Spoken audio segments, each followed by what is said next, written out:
देते निंदक लोग तो कुछ न कुछ माल मसाला और कहानियां ऐसी सी बनाकर रखते गए तो लोगों को लगेगा क्या ये तो बात सच्ची है।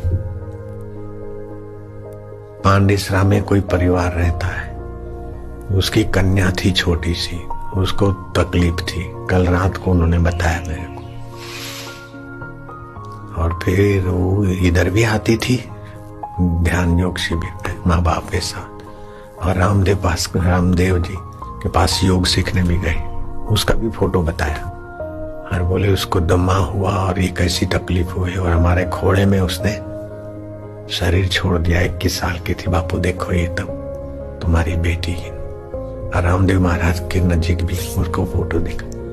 बोले मेरे पास आए पत्रकार लोग और कुछ लोग, बोले तो तू कह दे कि बापू के पास गई थी और वहां धक्का धक्की में मर गई, तेरे को पैसा भी देंगे। बापू ऐसा कहला, मैं ऐसा पाप नहीं करूंगा। और फिर कहानी बना ली अखबार में कि कोई छोकरी आई दबाई गई ना, और संचालक लोग उसको गाड़ के आ गए। अब संचालक लोग बेचारे, कोई लड़की मर जाए और संचालक को लोग उठा के उनको गाड़ के आ जाए, ऐसी गोल गोल कहानी बना दी तो लोग समझेंगे कह रहे आश्रम में तो ऐसा होता है। ये तो कल रात को परिवार आया पांडेसरा का, मेरे को बताया कि ऐसा आया था।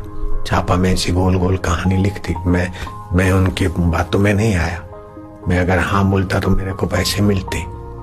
तो कैसा कैसा लोग पैसा लेके धर्म संस्थान को, संतों को और संचालकों को और आश्रम वासियों को और साधकों को बदनाम करने की कैसी बड़ी साजिश।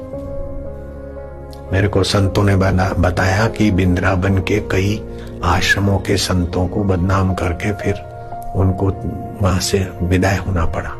कई मंदिर और आश्रम, लगभग 400 मंदिर और आश्रम ऐसा उन लोगों ने हड़प कर लिए वृंदावन के। वो संत आए थे 2-3 दिन पहले अपने दिल्ली के आश्रम में। बापू ऐसा हो रहा है, कभी किसी संत को बदनाम करते, कभी किसी को करते करते इनका तो नेटवर्क बढ़ रहा है। हिंदू संस्कृति को नाश करने के लिए कभी दूसरे संत तो कभी कोई दूसरा मंदिर तो कोई दूसरा, कहीं हनुमान जी के लिए विचित्र दिखाएंगे, कहीं देवी देवताओं के फोटो गंदे ढंग से छापेंगे। पूरे विश्व में एक साजिश चल रही है जो मनुष्य को भगवान के साथ बात करा दे, ऐसी संस्कृति को मिटाने की। दूसरे मजहबों में भगवान का अवतार नहीं होता, केवल ये वैदिक संस्कृति में है।